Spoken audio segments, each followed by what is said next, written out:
You're listening to Boobies and Newbies, brought to you by the Frolic Podcast Network.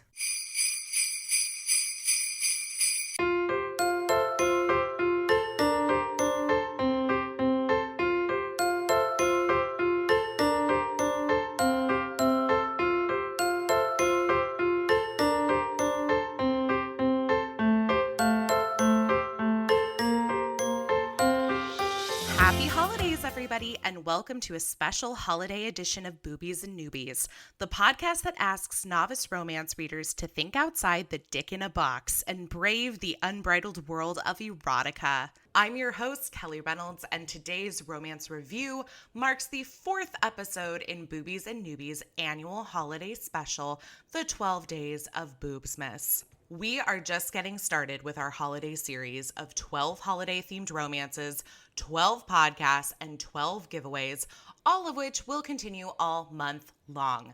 And the best way to keep up with us is to follow across the socials at Boobies Podcast on Facebook, Twitter, and Instagram. You will also find me lurking on TikTok from time to time. That is where you will find out about all of the upcoming giveaway opportunities, what we're reading next, and we still have several more episodes to go, so best of luck to anybody who enters our giveaways. Also, if you feel like giving the gift that just keeps on giving, why not consider leaving us a review on Apple Podcasts or supporting the podcast on Patreon? I can guarantee that just by doing so, you will make at least one person's Christmas a little bit jollier. Last but not least, if for some reason you've missed any of our previous podcast episodes, or you feel like you just can't wait until the next Boobsmas episode drops, you can find all of our episodes along with so much more on our one-stop shop of a website, boobiesandnewbies.com. And now, please join me in welcoming my guest, a longtime family friend, a former next-door neighbor, and honestly, someone I should have had on the podcast much sooner than now, Dr. Craig Elliott. Craig is part of the editorial collective for Rad Dad, a zine on feminist and social justice parenting, which has published 3 anthologies to date. I am super excited to have him here. Welcome, Craig. Thank you. It is so happy to be here. I'm so happy to be here. It is so anyway. Okay, that's how it's going to go today. Everything's happy. Everything is happy. Yeah, it's so good to see you. Good to be here. And I appreciate the intro. And I thought, like, from an erotic romance novel context, it was like former next door neighbor, and I was like, oh wow, okay. Ooh, so we could. Good point. Yeah. Okay. So not that kind of next door neighbor. Mm-mm. A great neighbor. So yeah. No, many years of sharing baked goods and nail polishes. Yes. Coming over to borrow nail polishes. I mean, it's the amount of good times we've shared in the past has been wonderful. It's been good. Yeah. And it was, I forgot about the nail polishes. You know, I think it's been funny. So tying into the Rad Dad and like feminist parenting and what that means and how to raise boys. We have 2 boys, and so it was fun to have you interact with them and your parents, but also to just explore gender and expression in a whole other new way, and what that meant, and how to raise different kind of boys in our country, because we need it. Amen. Yeah. So yeah, you're a very special part of our family and my kids. So Aww. It's great to be here. Well, and it's been a wild ride. I mean, obviously you're their parents, but like seeing them grow up and like one of them being off at college now and the other in high school is just wild to me, because I remember them as babies. Right. Yeah. I don't have to tell you. Run around in diapers. And so your mom reminds me too, like they used to run around the street naked. So yeah, I mean, didn't we all at one point? Yeah, right. I think we all did, but that's it. Like it is wild to see them grow up and become the people that they are, and to see like the moments, see how all the investment that we put into them and how it plays off into little and meaningful ways. But the whole thing's a trip. Well, and I really want people to, check out Rad Dad, because I have a copy on my bookshelf. Like I said, I only have one. I need to stack up and get the rest of the anthologies. But I think so often on this podcast, not necessarily with the book that we're going to be discussing today. That was definitely I usually do a really good job of like matching book selection with my guest. Like, even if it's on accident, it just happens to be like a kismet decision. Like, oh, Kelly, you picked a book about a former pole dancer. Did you pick that because I used to be a former pole dancer? Why, no, that just happened to work out. Let me make it clear. Craig, as far as I know, has never been a pole not a pole dancer. dancer. Nope, nope. But this one was definitely not a match. But the reason I bring it up is that there are so many great conversations we have surrounding romance as being a more progressive genre and tackling,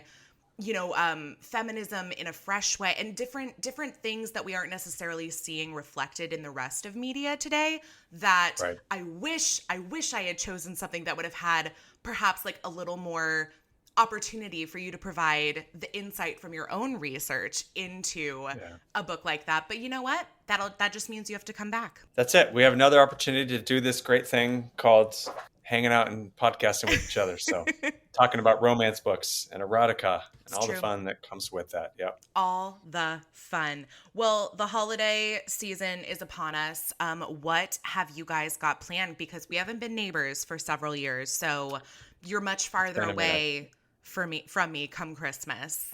Yeah, for sure. So we are just time together. I think the last couple of years in the pandemic were really, really hard and very isolating too. Mm-hmm. I'm sure you know. So it's, Jackson's going to come home from college and Tom will be here. And so we will just be together and just rest and trying to do the recharge thing. Certainly staying safe, wearing our masks, getting vaccinated, getting our booster shots, all that fun stuff. Just really time together and nice. Try to do some outside stuff, walks and hikes. And I'm sure there'll be plenty of ridiculous gifts.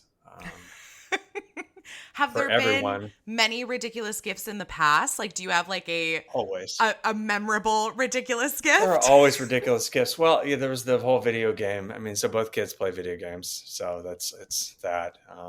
But it was, you go way back. It was the Tickle Me Elmo 1,000 years ago, and it's whatever we're marketed to that seems to be the hot new thing is our kids have to have. Oh man, so I don't know what it's going to be this year. I think we are a lot more lower key, but. Well, it's probably they're teenagers, so it's probably closed now. I was going to say, I feel like you've passed maybe the point of like the ridiculous, except for video games, because those are eternal, right? Yeah. Those all ages. But yeah, I think there is a point where it comes to like, maybe it's clothes, maybe it's the more practical things that you need in your dorm room. Like, totally, I don't. Yeah. Although I thought about so I'm sure it's all that, but I was thinking about going all Ted Lasso on my kids and being like, here's a book I picked out just for you. Oh my God. Please do it.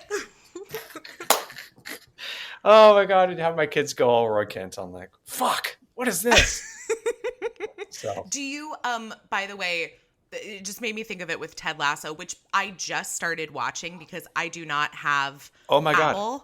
So I watched my first 2 episodes on the plane ride to Philadelphia because it was free. One of the best shows ever. Yeah. It's so good. In fact, just from those 2 episodes, I know. Totally. Yep. You got to do it. And 2 seasons are wild. There's a podcast conversation there for us too.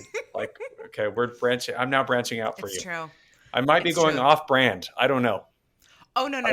Ted Lasso is very much on brand. And let me tell you, the romance community in general has been lusting after not only the character of Ted Lasso, but like Jason Sudeikis in general has made like this huge comeback and people in the romance world are here for it. Okay, good. Awesome. Yeah. Yeah. It's brilliant. It's worth watching, binge watching. I'm going to. Yeah. I'm going to do it. I think I'm going to do one of those like free trials and like binge my way all the way through it. Yeah. Yep. That's the plan. The morning show also is equally brilliant, just in a really darker, heavier way. Okay. Because it talks about sexual harassment and sexism, and it's brilliant in a whole other way. But so if you get through Ted Lasso, and you want to darken it up a little bit with a little bit more reality. And then I'll end with Schmigadoon, which is like exactly. Right. I was going to say, you can't end on morning show. You got to really kind of bookend the happiness and the joy and the frivolity. plus show tunes. I mean, so that's the other thing that our listeners don't know yet about that we're show tune kids together. So it's true. It's true. Okay. Do you have like an all-time, I don't know if we've had this conversation, if you have like an all-time favorite musical, like the one that you like just listen to like on repeat? So I got top threes, but Okay. top fours, maybe. Okay, well, we'll run them down. So all time favorite, all time ever, West Side Story. Ooh. So yeah, and my favorite love song ever in the whole wide world, Maria, because I think, is that a love song? Is it a lust song? I mean, so anyway, we can have that. That's a Romeo and Juliet was really lust and not love, but teenage anyway. So, but West Side Story would be it. But also, so Rent, Wicked, and Hamilton would be kind of the. Those are three. Yeah, all four of those are like top dogs for sure. Yeah. So those are the ones I always go back to. I sing. Then I'll just walk down the street, be singing to myself. Songs will pop in. How about you? The amount of times that I was in Philly and just started like singing Hamilton because I'm like, I just like look at something. I'd be like, oh, yep, there, Alexander Hamilton. I mean, it's just in the room where it happened. Exactly. It's impossible to avoid it. Hamilton has become one of my on repeat. And I also really appreciate the Hamilton mixtape that they did. Oh. I love some of those tracks, like even more so than like the musical version. I'll be like, ooh, this is really inventive. Heathers the musical is very high on my list. And it's one of my go-to listen albums. Okay. Oh, fabulous. I will, when we're done here, I'll download the cast recording for that. Cause I know the movie, obviously.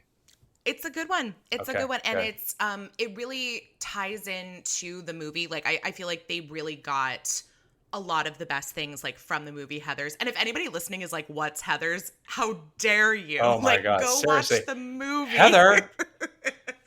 Oh my God. Heather. The movie is so 87, Heather. Yeah, no, it's the original Mean Girls. Like it is the OG Mean Girls.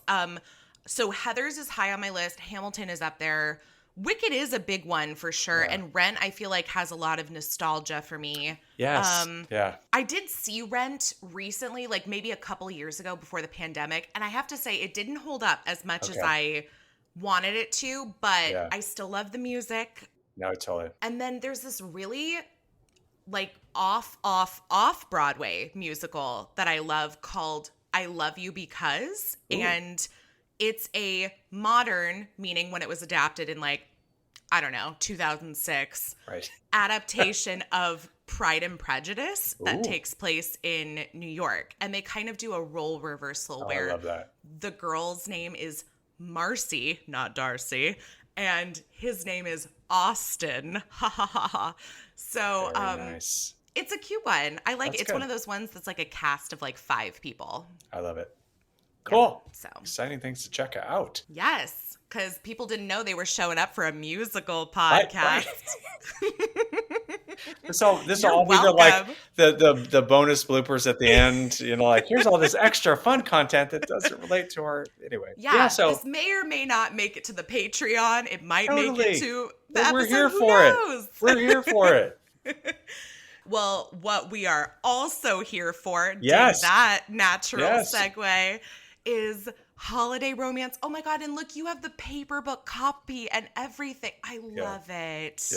Yes. And I did this like the school student that I am. I even underlined things. Yes. I do the same thing in my Kindle. I use there's like a highlight feature. And so it's just because I don't want to mark up books, but I totally get it too. So let me tell everybody that today's reading selection is A Cowboy Christmas Legend by Linda Broday.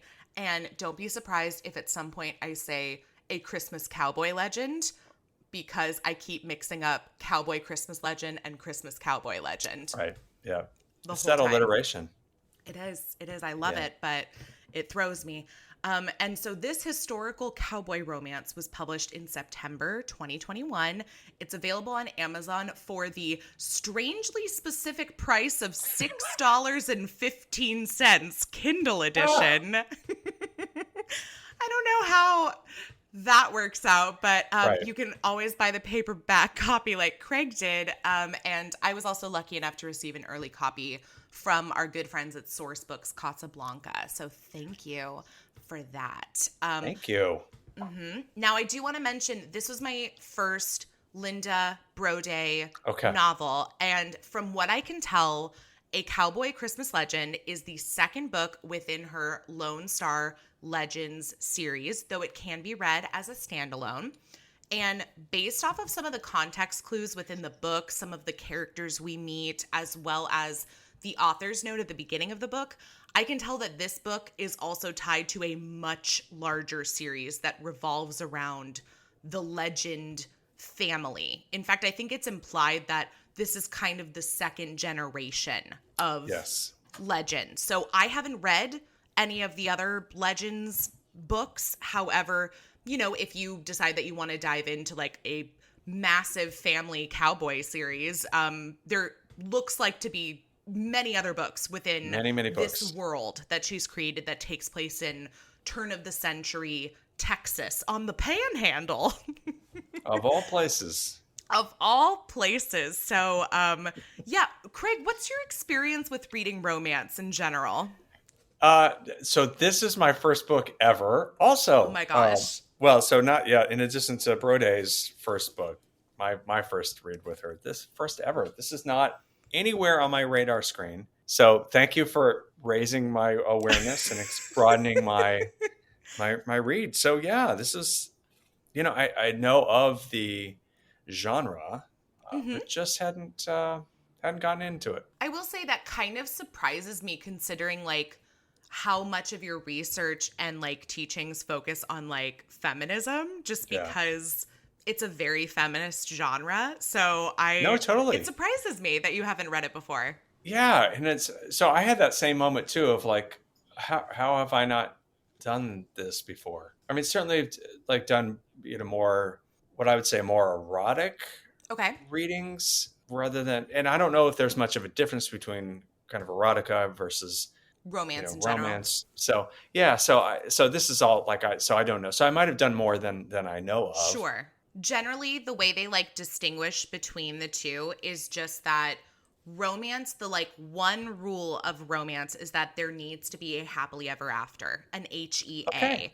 And erotica can have that. You can have a love story as well. However, it's much more focused on like the sexual journey than the romantic journey. And so that's really the main difference. And I think because we hear the word erotic or erotica, we know that inherently there's going to be a high level of heat tied to it that you will also find in romance. However, it's not a guarantee. Totally. Yeah. Case in point. Yes. And I will, you know what I will say? This is actually, believe it or not, it has more heat than some of our other Boobsmas reads because we actually do get an on-the-page, actually a few on-the-page scenes. So there are some where we don't even get that. Okay, so like low simmers is what you're saying. Yeah, keeping it on low. Keeping it on low, right, exactly.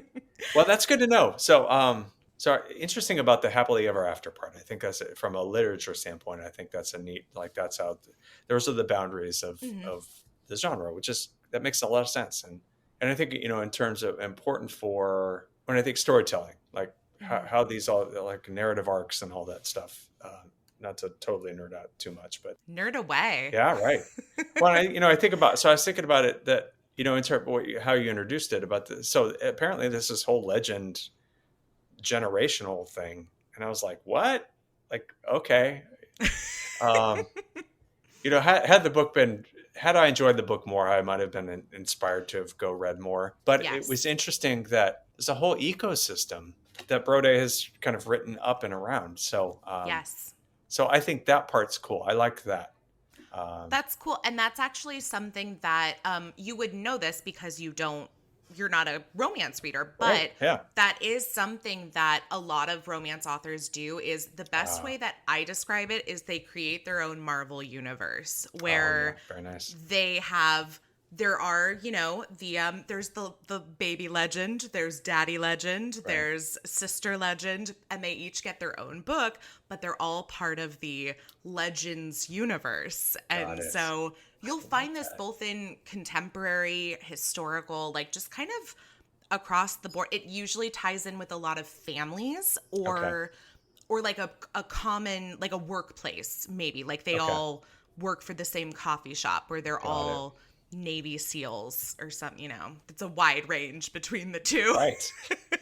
We clearly did not get coffee shop or Navy SEALs. We got cowboys. So, What if right. there was So like this is a good. Navy SEAL coffee shop though? Like that would be Right. great. I would read that. Totally. Yeah, the amount of things we come across on this podcast where I'll be like, what if we just combined these two things that Right. I just really want to see in real life? Well, and I think that's probably the thing. Those are those moments where you're like, that's the book that you get to write because that's your like romance thing that nobody has ever written Yeah. before. So maybe someday down the road, we're reviewing your romance universe. Yeah, we'll see. We'll see. We'll Okay. get there eventually. I don't Yeah. know when, but someday. One thing at a time. One thing at a time. Someday. But I love that point just about Marvel, kind of the universe. I took it to be Marvel, but I grew up as a comic book kid. I love comic Yeah. books. And for me, those were the original imaginations of growing up and values and how the world could be and how the world should be and what our responsibility is for creating that. And so so I appreciate the parallel and the similarities between comic books and romance novels, or Yeah. the romance genre about imagining what could be and probably even what should be. So From one fandom to another. Yeah, no, Right? it Yeah. makes sense to me too. There's even authors nowadays who are like writing their series. Like, let's say they write, the Legend series, and then they'll invite other authors, or other authors will say, I want to create a book within the Legend series. And so they'll go off and create other books that will just be Wow. by other authors, but it might have a little note that's like part of Linda Broday's Legends Right, yeah. world, Yeah. And that to me, that's like the newest thing I'm noticing. I'm Okay. seeing it with a few different authors, and I know in a recent interview, Vanessa Vale mentioned that she'd love to see that happen with her books, and she also writes cowboys. But yeah, I don't know. I think it's a cool idea, like to open it up to other people to also contribute to the Yeah. world that you've created. Yeah, that's neat. Okay, well, let me give everyone the synopsis for this book, and then we can dive Okay. into all of Yes. our spoilerish thoughts that we might have. So, all right, I will start. There's like it's like a little preview to the synopsis that gives you some bullet points, and then, the more in-depth summary. So here we go. This stunning, emotional, and redemptive historical Western romance, it's a lot of keywords, by best-selling author Linda Broday will leave you cozy and warm this Christmas season with a cowboy learning how to start over, a fiery young woman with the heart to save him, a past neither can escape, and a future worthy of any Christmas miracle. Okay, that's your little preview. And then we go into devastated by the loss of his young wife and the life he'd always thought would be his. Sam Legend II has done everything he can to make a fresh start. As a bladesmith, all he needs is a bed, a hot fire, and enough distance from his famous family to finally indulge in a little peace and quiet. So what if it's almost Christmas? This year, he's happy just keeping to himself. But then, fiery Cheyenne Ronan, that's a cool name, I will admit. I do. I kind of I love that name. Comes blasting into his home, and any notion of peace goes flying out the door. Cheyenne's like no one Sam has ever met, and from the moment he first catches her eye, his quiet life is anything but. Now he's hunting wanted men with the Texas Rangers, decking every hall and sharing passionate. Okay. Is he decking every hall? I missed that. I missed chapter. that part. Yeah. And sharing passionate embraces with the woman who set his world alight. for the first time in what feels like forever, Sam's facing Christmas feeling like his life is full of meaning again, and that with Cheyenne by his side, love can be the stuff of legend. Legend. Oh, totally saw that one coming. I could see it in your face. You're like, ooh, I see it. Oh, it's here coming. It is. Don't do it. Don't do it. Oh, they did it. I will say, first and foremost, my main thought on this book is that, yes, it might be called, is it a Cowboy Christmas Legend, a Christmas Cowboy Legend? It's one of the two. Right. However, it is very much not a Christmas book. Nope. No. I mean, Christmas almost was just circumstantial. It's kind of like just like every couple of chapters, they remind you like, oh, Christmas is coming. We need to gotta do get something. Presents. We gotta get a tree. Right. It's cold out. Yes. Yeah. Other than that, though, not necessarily what I would like. You could put it this way: you could remove Christmas from the book entirely, and it would still exist on its own without Christmas. Exactly. Right. Yeah. I would concur. Yeah. So that's my main criteria when I think about if something is what we would call like a holiday book or a Christmas book is, can it stand on its own without it? Then maybe it's not a holiday story. However, there is a cringe-worthy children's production in the final chapter about the nativity scene, which I kept wondering. I was like, are we going to get to see this play? And we do. Right. So they do deliver on that promise. Yes. Right. Yeah. But I was kind of like, the whole thing, it was like, why? Like, there was a whole lot of why about the Christmas. Like, what?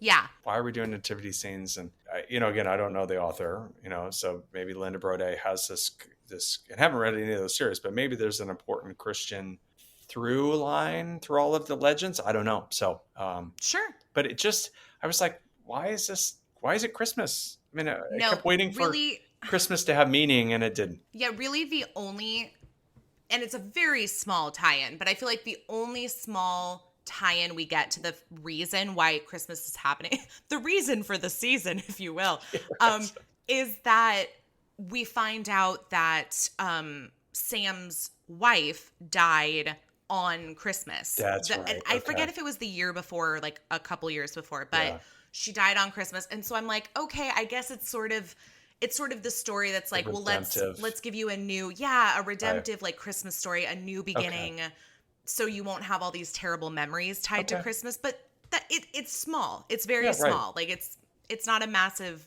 through line. No, I appreciate that. Because you're right, and I'd forgotten about that small piece. Because it's small. Because it's small, right? And and I will say, I have lots of feelings about the Christmas holiday, but I need more Christmas. I mean, I just say I walked into this like just thinking I was going to get some Christmas and didn't get much Christmas. It's in the title, like don't tease me with that. Right. Well, and again, never judge a book by its cover. But there's like holly mistletoe on the cover and, snow everywhere. And so I'm thinking, it's going to be Christmas. Yeah. Although I will say the mullet of Sam Legend, the second. No. It's a look. Where's his beard? Like, why doesn't he have his beard in there? The beard's gone. Right. Yeah. We're introduced to Sam as like, I know this is not because he's also supposed to be like young and hot, but like I kept picturing him the way he was introduced as like one of those cartoony, like old mining prospectors because he's said to have like shoulder length hair and a beard that's very long and unkempt and a mustache and and I was like, ooh, I'm picturing like Yosemite Sam. And I think there's irony in the fact that his name is Sam. Yes, exactly. Yeah. I mean, so I think it's, it's certainly a physical metaphor for the transformation that I think that he's becoming. But I did expect more of that. One of the things I did like was kind of how the story like just got started like right away. Like page 1, we have Cheyenne basically like invading his house in the middle of the night, holding like a knife to his throat. I was like, what a way to kick off this story. I know. It set the stage for Cheyenne. Yeah, for real. I think it was a Right. great way to introduce her. I was like, "Ooh, Yeah. I'm already on Team Cheyenne with this." Like Right. Yeah. Totally. I'm Yeah. definitely invested in hearing more about her and her character. And I think I definitely, it's not that I had a problem with Sam, but I do think I was really drawn to Cheyenne's character just in Yeah. terms of like, we find out she's been working with like Apache tribes and Right. kind Right. of trying to advocate more for like rights and Right. treatment in the Yeah. community. And so I was like, "Oh, I'm really interested in her story particularly." So they definitely sold me on Cheyenne from the very beginning. Yeah. Definitely. Same. I think I appreciated the dimensions to her. I mean, Mhm. so that and so one of the things I did like, and we'll talk more about this, is that certainly from a feminist lens to talk about. This isn't just like your standard male sex romance, or written kind of from that male lens, Yeah. where that she's her own person, and vibrant, and I called her spicy at some point in there. I was like, whatever that means, but Fiery. That's a big one in fiery, that's romance. what it was. Yeah, Fiery. yeah, she was fiery, but right, that she, like, it was like bang. There's no like traditional lead up into the, or conventional lead up to it. Yeah. It's like she's coming with a knife, Yeah. which I was, don't come in my space. Coming Like, in so hot. coming in hot, right? Exactly. So I like that too. They just dumped right into it. Sam as well. I did appreciate his character for the most part. Like I liked that Right. he was just a decent guy. He's, Yes. lost his wife and he's sort of like the outcast of his family. Like he likes being on Right. his own and doesn't necessarily want to be associated with like his famous family, which I feel like we don't know enough Right. about because we haven't read Right. the other Right. books. Right. But Yeah. I got the gist. I was thinking Yeah. like all of like every other like famous cowboy family, like McLeod's and Mm. I don't know. What's the one where they're like, oh, the Hatfield and McCoys? Like, Yeah. Right. Your classic. yeah, Right. where you just know them by their last name. Like, oh, you're a Hatfield. Oh, you're a McCoy. Like, Right. so this one, he's a legend, and everybody knows the legend name Knows. in Texas. Right. Total. Right. Well, okay. Yeah. Everybody know. And I can imagine that would be a lot of pressure Yeah. to grow up in. Yeah. I'm with you about. He was an intriguing character too. I liked that he makes knives. Yeah, that's good. Right. And wanting to, I wanted to be productive, like not just going to live off the Yeah. his name or do what he was told to do, Right. trying to find his own way, which was interesting. Like I related to that in my own sense about, Hmm. I think we're raised. I remember, my family, both my parents are teachers, and both your parents are Mine teachers too. too. So all this. No, right. And so there's this this story that we would be teachers. Hmm. And although I will say, like, working at a college university, in some ways I didn't ever, that very much is a part of who I am. But there was that part where I was like, I couldn't, I was like, I'm not just doing that because that's what I'm supposed to do. Let me go find myself, go find my Right. way, go figure it out. So I like that element, and I did connect with him about that. And I thought that was a nice, I thought that, again, especially early on, Broday did a nice job of kind of developing a rich set of core characters, if you will. Hmm. I will say this book definitely did not go in the direction that I thought it was going to, like when I started it, because when it first begins, you have the two of them kind of meeting over the mutual relationship that they've had with somebody who has recently passed on, and Right. they're talking about how they're going to go to town and he's going to sell his knives and she is going to sell these baskets. And so Baskets. I kept waiting for them to like maybe go on like this like wagon trip journey. or yeah. Right, yes. I just was like, wait a second, I'm halfway through the story and nobody has gone to town. Like what? It just went in this whole different direction that became about Right. like counterfeit money making and Right. she's taking care of these kids and their mom who has like pneumonia that And the kids, oh my God, the kids, it would be like everything that would go right. Like, oh, we're going to make cocoa. Oh, we're going to decorate a tumbleweed for Christmas. They would be like, yay, except we have no dad. Like it would, every single thing would go back to, this is a wonderful Christmas, except we have no father. Dad. I know, Will you be our daddy now, Sam? And I'm just like, what is going on? No, right. It was like that's when it got into like the silly. I was like, really? And like, what kids? I don't know about you, but like, what kids are going to be having like a tumbleweed? Hooray! My kids are going to be like, what the f is this? Now it is 1900. I don't. Fair. You're right. But no, okay. I'm with you. Yeah, right. There was a weird, it took me for a ride. Like, I mean, this book was just one of those ones where I was like, I couldn't even tell you what was going to happen next because we just kept adding new people, new situations. Then there was like another Texas Ranger and you find out that Sam was a Texas Ranger. I'm like, oh, that's convenient. Great. Right. Okay. Right. Yeah. And then it's like a suspense almost. Yeah, and then it was your kind of standard do-gooders against the bad people, right? Kind of thing, right? So, but I was with you. Like I thought, so it certainly went in this other direction, and I was imagining too that this kind of we're going to go sell our wares and or like that it would be this Rachel Ross sexual tension while they're bickering with each other while trying to sell their stuff. Like that's where I was like, oh, this is where this is going. And it didn't. No, they had like instant attraction, like and this was an interesting one as far as like the romantic relationship goes, because they don't really have much conflict between the two of them. Like it's mostly conflict that's outside of the relationship, like let's be together and team up against the world kind of stuff. Yeah, which that's a really interesting observation about how and where the source of conflict is set up and how that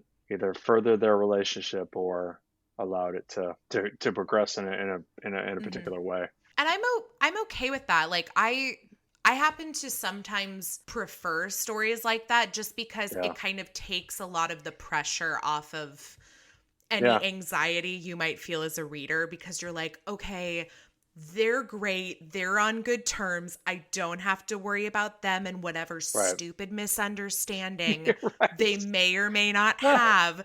So instead of worrying about that, we just have to worry about like men on horses with guns. Like that's what we have to worry about. That's the problem. Yeah. Right.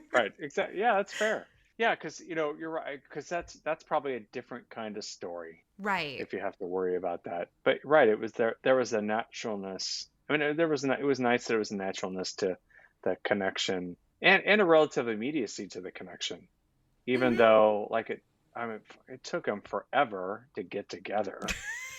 Like again, so going back to not knowing romance novels at all. It was like page 240 before they first do it. And I'm like, really? Like, that's halfway through the book. I think people in general, if I've learned anything from like the guests I've had on this podcast, I think people are genuinely surprised with how long it takes for people to have sex in romance novels. Like, seriously. I think there's just either this like notion that you're just going to open it up to the first page and they're just like already going at it, or it's going to be like a sweet Hallmark story, but we do have things in between. No, for sure. But I guess that was I think one of my first letdowns about, because Cheyenne came in so vibrant and hot. I was like, okay, we're in it. Let's go. And then it kind of fizzled. Yes. I'm with you. I'm with you on that. I feel like she in general kind of fizzles out a little bit for me too, because I'm like, oh, totally. Especially when she has, like you said, like a very memorable beginning. Like what a great way to, I mean, it's not really a meet cute, but it's like the perfect way to like throw her in. And then it's like, she just kind of like tempers out from there, and you're like, she's a very good caregiver, but I don't know, I was kind of like wanting her to challenge a lot more of like me too the gender norms of the time. Like, because I mean, we meet her like Yep.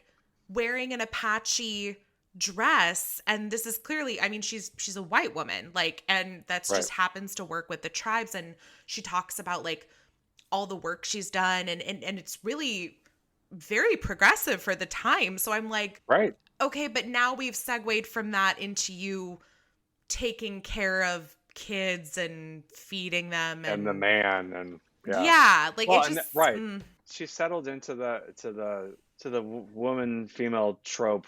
I mean, really, it's Broday who set us up. Like, and because it started so strongly, I was like, oh, right. this is great. Okay, like, hey, this is going to be a different kind of experience, Yeah. and that was I tempered. I think you're right, but I was I was trying to articulate in my head about it's this. She just became somebody other than how she started, and that was a disappointment. That, like, let me cook for you all day while you're out riding and shooting bad guys. Like, really? Not that that's not important, but I wanted her to hold her own in an equalness to how Sam's character grew. Yeah, like there's a couple of lines. Oh, and believe me, I've got some highlighted lines to share. But there, in terms of what we're talking about, there are a couple of lines where at one point, I think it's when at the end they tell everybody that they're getting married, and I think his dad, Sam the First, says something like, "Oh, well, you're a great lady and you make a mean cup of coffee." And then there was another one where I think it's Sam that tells her, like, "Oh, ever since I met you, I knew you were the one. I knew that I wanted to be your protector." And I just was like, "Oh my God, we're just throwing this entire like chapter 1 out the window." Like it's right. Yeah. And it's not that I want to see that doting, submissive wife character like in literature today. However, it takes place in 1900. I'm willing to like forgive it somewhat, but because she starts off with such a like fiery personality, it's just a weird thing to kind of backslide into that. Right. Yes. And, I think especially with the intentions to note again, I think the good white person trope, that's also something else to pick apart. But the intention to say we're trying to stand up against racism and oppression and colonization, and these characters are trying to do something right. You don't have to add that in. So there's an intention to put that in place and have that be connected to the character, but then to not use it like that. Right. Like, you have these opportunities to really, I think, offer like small critiques of the time. Well, small critiques of gender today. Yeah. In the framework of 1900. Exactly. Like, you could have, had you spent a little bit more time building that and kind of ensuring the intention throughout, I think it could have been a really strong story. And then it, honestly, it would be less about this and more about who these people are and how they've defined themselves in the context of their own relationship and in the context of the times. Yeah, that would have been interesting, like to kind of bring back her ties with like the Apache tribes like farther into the book, because really it's just sort of like a backstory for her that never really gets carried through. It doesn't really make that much of a difference like throughout the book. So yeah, that would have been interesting to have tied that in throughout. But oh well, another book, I guess. Oh, right. Exactly. What else in terms of any other positive notes about this book? Because overall, I will say it's not, how do I put this? It's not even that I think it's necessarily what, a quote unquote, a bad book, because I don't even know what the qualifier for that is. But I will say it's definitely not a book for me. I'm glad that I tried it. I think I could count on one hand the amount of historical cowboy romances I've read. So definitely outside of my wheelhouse. I have really one thing that just put me off, and that was the dialogue, which I definitely want to talk about. However, if we have any other positive notes, we can start there. Definitely. Yes. So not many, I will say, and I would concur with you. But I will say, like, I think that again, Sam Legend the second was Mm-hmm. that again. There's I think an initial richness to his character too. So like, I like again. I think I'm with you. I liked where we started. Yeah. Again, sidebar though, but we were talking earlier about like this grizzled persona, and even his dad. I was imagining Sam Elliott, the actor, Yes. with this like deep grizzly voice, and I was like, oh yes, like that. Mm-hmm. I could work with that. But Mm-hmm. but then later, like to not have it turn out, I was like, eh. Yeah. So Well, and the dude on the cover, so not Sam Elliott. Like, so not Sam Elliott. Exactly. Exactly. I think maybe, and it seems like we might be on the same page with this, is like we kind of, based off the first couple of chapters, thought it was going in a certain direction. Right. And then Yeah. because it didn't go that way, was a little bit off putting because of that. Like, just sort of sometimes when your expectations are changed by what's actually happening, it's a really positive thing. Like, oh, Right. this superseded any ideas that I had about Expectations. this. Right. Yeah. I don't think this was that. I think it Nope. kind of was the opposite. Yes. So good, we're on the same page with this. We're on the same page. Right. Exactly. Yeah.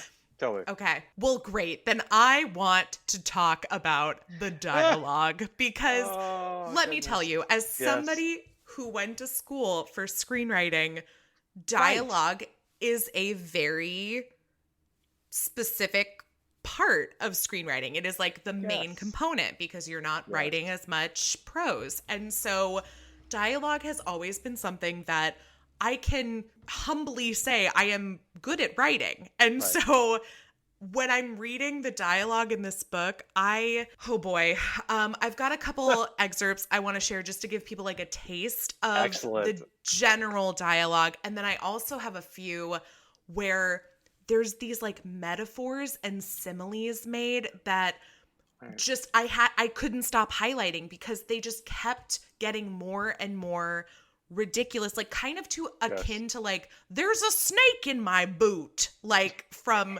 Toy Story. Like that is the voice I would picture.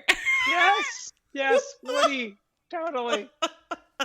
And so I find myself like as I was reading similar, I was screaming. I'm like, what? Highlighting. Come on. Can you do your best Woody accent? Yeah, I feel like if you're picturing Sam Elliott with the voice of Woody the cowboy from Toy Story, that's kind of the best way. Okay, so this is just to give you a general sense of how dry, not dry funny, but just like dry, bland vanilla the dialogue is. This is an actual exchange in this book. Is that a new Stetson, Bert? Yep. Cora insisted, said it would be an early Christmas gift. It's real nice. Looks good on you. I'll tell her. Thanks. Are you serious? Like, are you serious? Right. Did nothing for the story. Yeah, for and those people. That's what I felt I was like, this is just such like generic cowboy dialogue that I'm just like, this isn't really giving me anything. But yeah, here we go. So here are a few of my favorite highlights, starting with mouths are locked up tighter than a virgin's chastity belt. On to the next. I feel like a big buck sporting a large rack of antlers out here. Yep. Great. Yep. This is where they get real tragic because he brings this kind of talk into the bedroom as well, so that when he's like looking at her naked body, he's also making these weird comparisons, starting with always moving, kissing, flitting over her like a weaver making a vibrant colored tapestry, or a bladesmith shaping a knife from a hot piece of steel. Right. And again, I don't know about you and your sex talk, but those are not, I don't want to be talking about animals when, you're talking dirty to me. Like, no. There's also on more than one occasion that he's like comparing her naked body to like shaping the steel of knives. And I'm like, the amount of times this man is thinking about knives in the bedroom like really unnerves me. Like, are you Edward Scissorhands? Right. What is going Totally. on? Yeah, not good. Not good. Yeah, no. Not cute. Do you have any more like that? So so Sam's gonna go off and do something, and so this is back to the dialogue part. It was, don't talk, save your strength, don't you dare die. Like, oh my god, really? Like, we can do better. We can do better. Right. Especially, I'm I seeing that know. Linda Broday has like a catalog of books that she's written. And I'm just like, I've read plenty of cowboy books. Like, they can sound like real human Right. beings while also being cowboys. Right. And like, I just felt like that she had a bunch of throwaway lines from other Yeah. books that got edited out. And she's like, well, let's throw this in. Let's get it in there somehow. Yeah, I could not let the like knives and stuff go. It was a lot. no. It was a lot. Speaking of the love scenes that they do have, I will say there are a couple, I know Yes, it wasn't as right. sexy as you were expecting and or hoping it to be. And I find that they're usually not as sexy as I hope them to be too. However, Right. there Yeah. is on the page sex in more than one location. I will say, though, there is one scene that really bothered me because I talked about this in a previous Boobsmas episode where Okay. a character has like an affinity for bow ties. They have like all these Christmas bow ties. How cute. And to me, I was like, well, where's the bondage scene with the bow ties? Like, you're setting me Yes, up. right. Where is it? And this was the same thing where they have a love scene where he has this long piece of like satin The and hair tie, right, yeah. And I was like, in your tent. is he going to tie her up? Is he going to blindfold her? Like, what's going on? And Right. no, the entire scene is literally just the two of them rubbing this piece of satin like along each other's bodies. Right. Totally. What a waste. No, totally. And I was like, again, in that moment, I was like, oh, so this is our 50 Shades of Grey in 1900. Yeah. Right. Okay, good. No, let me Nope. just tickle you. Yeah. It was a weird scene. Not even a tickle. Like it was this No. rubbing. It was rubbing like that. Like Oh, who yeah. wants rubbing? It was an ascot. That's what it was. Okay. Because right. I marked this scene and literally just wrote, what the fuck? Like, because I just was so confused. Like, I'm with you. I was like, oh my God, this book is going to save itself by having this like random kinky scene with an ascot. Right. But no, not even that. It was still a tease. And later there was a hair tie. It was a leather hair tie that she gave him when he was. And again, like the opportunity. Like I Yeah. thought we were going to go somewhere with that. So Mhm. JK. I know, right? Yeah, seriously. But yeah, so there are on the page love scenes, so people do, have that to look forward to in some regards, even though they Right. don't use the tools given to them the way they should. Right. But still, And- we're acknowledging the fact that they are on the page. There is some That's it. heat. So you do have that to look Yeah. forward to. And it was like good love make sweetness with each other. Yeah. So well, it was good. That was good. Yeah. It's definitely like a love-making scene, like not like a Yes. fiery scene in any regards, like definitely Right. love-making. He does Right. describe her breasts as milky breasts, which is not my favorite. However, No, right. I feel like it's keeping in tone with the rest of the book. With the rest of the bad language, the bad screenwriting dialogue that we're talking about. Yes. Yeah, I would agree. God. And there was one that it was similar to the like really bad descriptions of breasts. There was like these nice pearls. Like she had a pearl necklace on also while looking at her breasts, and like really that's what you're gonna go with. And like we really So- needed to add that in. That had to be a line that Right. somebody said aloud. Right. It just Exactly. I kept being pulled out of the fantasy of the story and kind of pulled back into reality and I was like, man, if somebody said that to me, I'd be like, hey, what the fuck? And no, bye. Like, yeah. and so like I kept having to try to put myself back into the story and then something weird dialogue or something really goofy like that, and I'd be like, come on, kind of, it kept pulling me out of the book. I think after a while, I kind of got a little tired. I think the book kind of goes in stages where it's like the first Right. part is a lot more about like, you know, their relationship and also taking care of this mother and 2 children that are staying with them. And I'm like, okay. And then we kind of segue into more of like the mystery part of the book, which is like, well, let's find out what's going on with, you know, this counterfeit money chain and who's involved and all the players in this. And then that escalates quickly because we find out that some of the people involved in this are also tied to Sam's wife's death. So I liked, I think after a while, I kind of stopped paying attention to the relationship, and especially because there was a lack of conflict in the relationship, and just sort of focused on like, okay, what's going to happen with like the whole mystery part of this. And I will say the one thing that did surprise me at the end was the fact that the like ringleader of the, you know, ragtag ruffian counterfeiters was a woman. And I didn't see that coming. I didn't either. Yeah, no, that was a good little twist on that. I wish she had more of a purpose. Well, right. I mean, I just was processing that. Like, great surprise.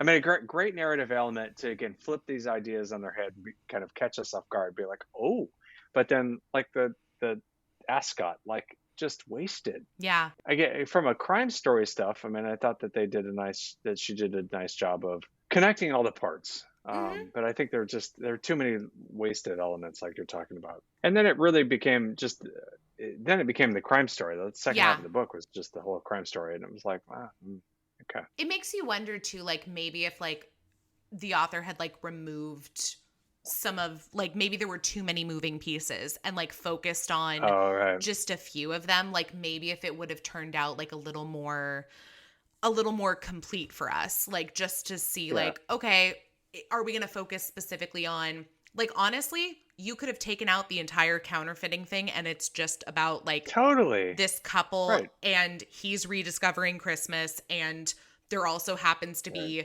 somebody out to get like this mother and 2 children that are staying with them. Like it could have been that. It could have just been the counterfeit ring and taking them down. So it almost feels like a few different books in one. Yeah. And, you know, I think that, and I'm with you, but my first thought would have been to take out the crime story. That, you know, you think about it's his kind of connection to pain and trauma is clear. Her past, that they don't really get into as much as we talked about, was her pain. And so, like, I think that it could have been a really great story about reconciling pain and come to terms with it and being able to move forward and trust and love again and etc. But it felt like that we needed a reason for him to be in pain, which, you know, like what, you know, just the fact that you say your wife was murdered, like you don't need to add all this other that's crap plenty to it. Like that's plenty of pain and trauma. Right. And so like another missed opportunity, I think, was to explore just that his sadness and his grief, and they skipped over the grieving for him, and you know, maybe there's no, well, I don't know, maybe there's no market for grieving cowboys. I don't know. You'd be surprised like how many books really do like explore grief and trauma and just sort of like the processing part of that. And a lot of them do it during the holiday season because that is when it hits people a lot. Totally. Right. Totally. Yeah. So I'm with you. They definitely could have explored that. Yeah. And again, I think that again, flipping gender or at least nodding to other possibilities of gender, that would have been a nice detail and a nice exploration.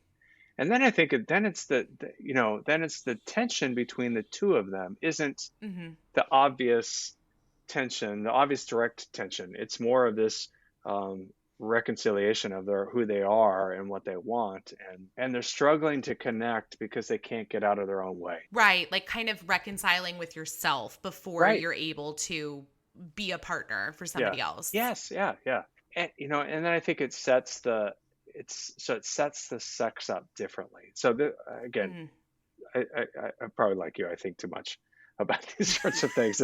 There's probably probably have listeners who's like, stop talking, just like whatever, just go with it, because that to me is what's real Mhm. about being in an intimate relationship with somebody. It's that vulnerability that's what it is. It's the vulnerability that you have in an intimate relationship where you're just starting out. You're trying to figure out where I'm at, what's safe and what's okay, what's Mhm. comfortable, and what do we want? How do we co-create it?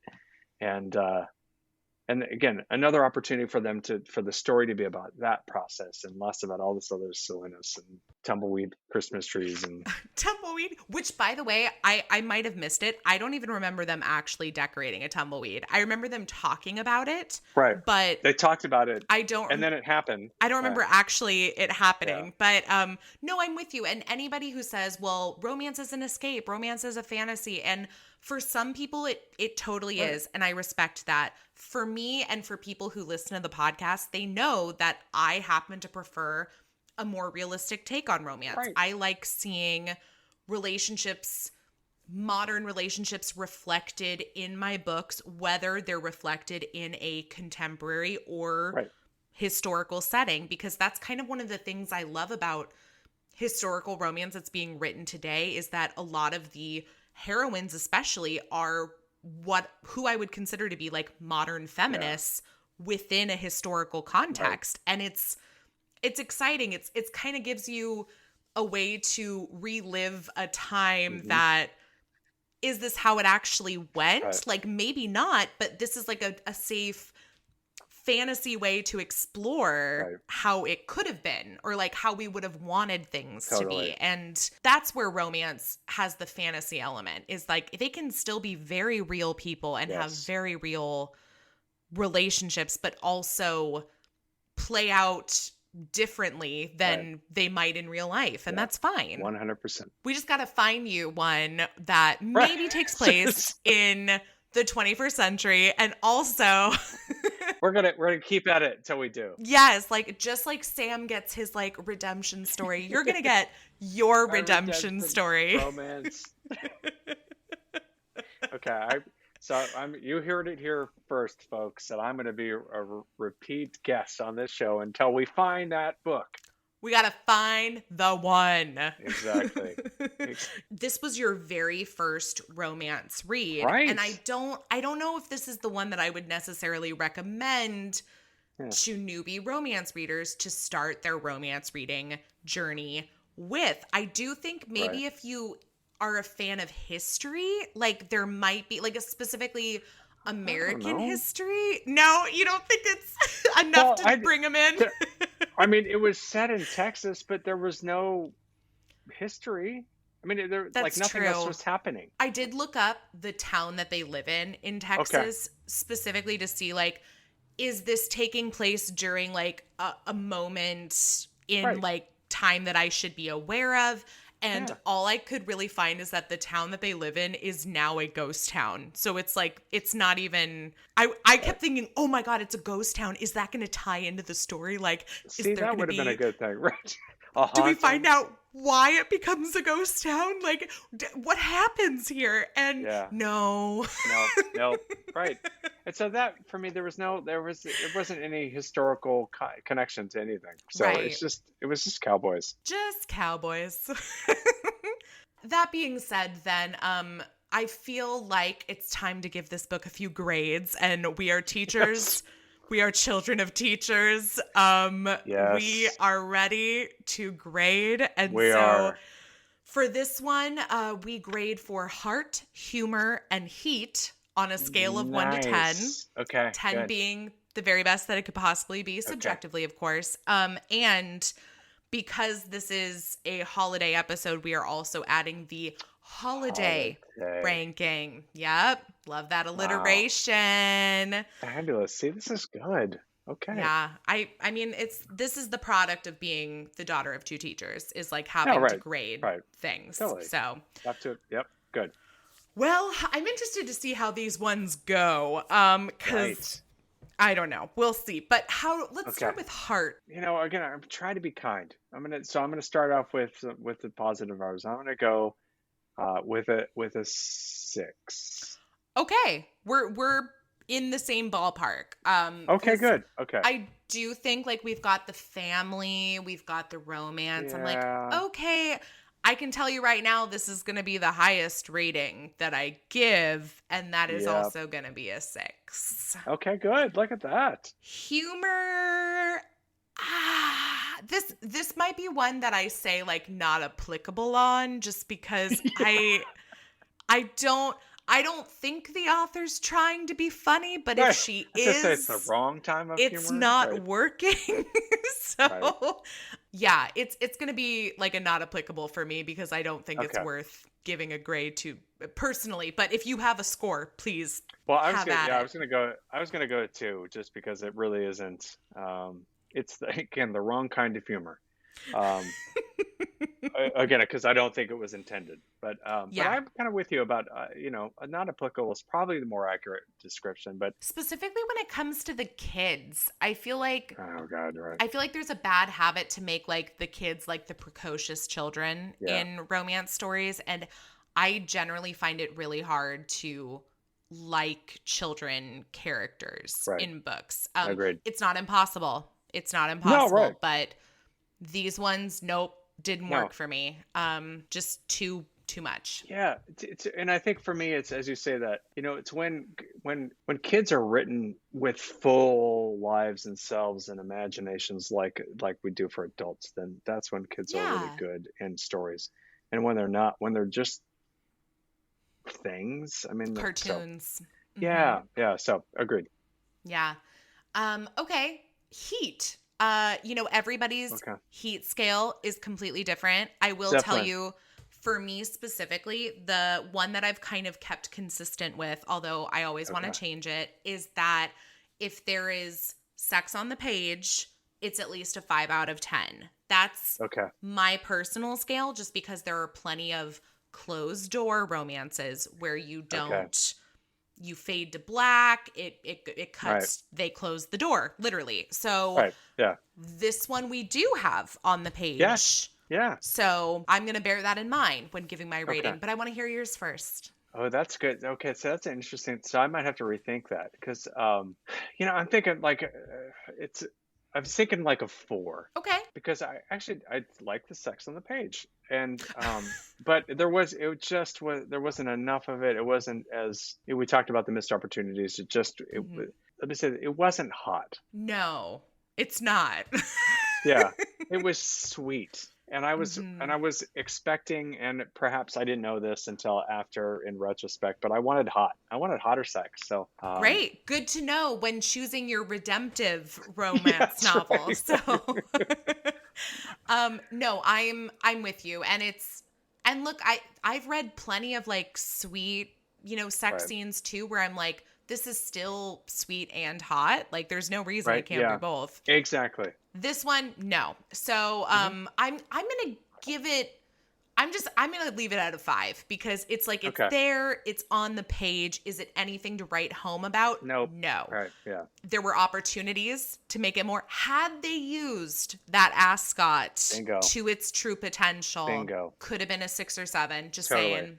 Well, and exactly. I mean, so so you're doing that. That's 9.5 weeks territory. Like you use Yeah. what you have around you well, and you go. Right. That's a whole other level. So right, exactly. So really missed opportunity. Well, and then speaking of missed opportunities, let's talk about the holiday rating. 0. Because this was how we started this. No, you cannot give it a Well, I 0. can't- They have a Christmas pageant, not a pageant. They have their shitty little play that the kids do. Okay. And they buy presents. I mean, I feel you're like right. that's got to be at least a 1. Okay. All right. I'll give it a 1 just because I want to be a good guest on your show. You can give it a 0 if you really want to. No, because you're right. It was there. It was there. I will say, I do think it's always going to be a little more challenging to set a holiday story somewhere that's not our typical winter wonderland, because you're already kind Right. of removing like a part that we kind of associate with Christmas. So setting it in Texas, I'm like, okay, like what does Christmas in Texas look like? Probably not that different from Christmas in California. And but they do go Christmas shopping. They talk about decorating a tumbleweed. Right. I don't think they deliver on that. They drink hot chocolate a couple times. A lot. Yeah. Again, way too much that you probably would give to kids. Yeah. Again, I'm not here to judge parents. Yeah. I'm going to give it a 2. I'm going to give it a 2. Okay. I'm going to say it's there. Like there's the mention of it, but also I just feel cheated by the fact that it's Christmas is in the title and I'm not getting Christmas. And the author says in the, intro, Christmas is such a special time for her. So like, I wish I could have seen that. Like, especially when you're talking about a series that's connected to like some other series that have this huge group of characters. I was picturing like the whole family getting together. Right. Like, where are the legends? Where are all the legends? But Yep. Yeah, so there you go. Damn it. I'm sorry that this was your very first romance read because like I said, I don't know if this is like the best introduction. I do think it's for somebody. Like I'm not saying that this isn't a book somebody should read because I think there are plenty of people who like cowboys, who like a less steamy read. Like, and that's fine. You might love these books then. I just know that it's not for me. It's not for me. Yep, totally. That's okay. So, but again, it left us with, we get to do this again. And that's, so that's the best outcome that I'm going to take from this experience is that, because our conversation has been so enjoyable that yes, we get to do this again. So well, and so the real question is, what do you want to read next? Like, oh my goodness, what things were missing from this experience that you want in your next romance read? That's a great question. So I mean, things that we talked about earlier are certainly like strength and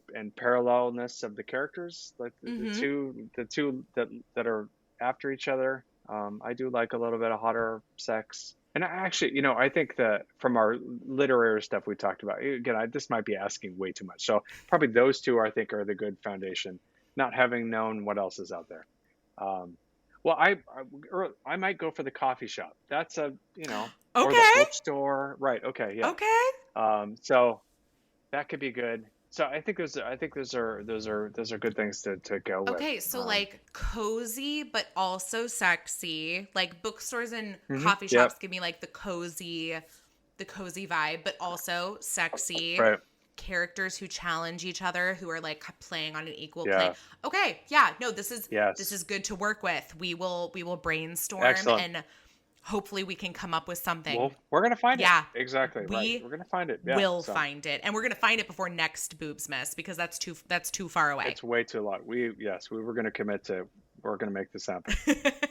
Yes. Like maybe March, like, let's give each other a quarter just to see how things turn out. Yeah. But don't be surprised, honestly, if like you find a hot holiday read outside your door come Christmas because I need to fix this. Right, exactly. See, this is your own redemption story. Right. Just delivering one holiday erotica at a time. It's seriously, exactly. It's the only way. It's the only kind of Christmas giving you could give. Exactly. I mean, stick to your strengths, right? So it's what I do best. But well, thank you though so much for giving this a shot and joining me. My pleasure. This was a joy. Thank you. Yeah. Well, that just about does it for us. And without further ado, I will leave you with this. On the 4th day of Boobsmas, my lover gave to me 4 dukes of fucking. On the 4th day of Boobsmas, my lover gave to me 4 dukes of fucking, 3 butt plugs, 2 nipple clamps, and a heart hooked up underneath the tree. Thanks so much for listening. Boobies and Newbies is part of the Frolic Podcast Network. Find more podcasts you'll love at frolic.media/podcasts.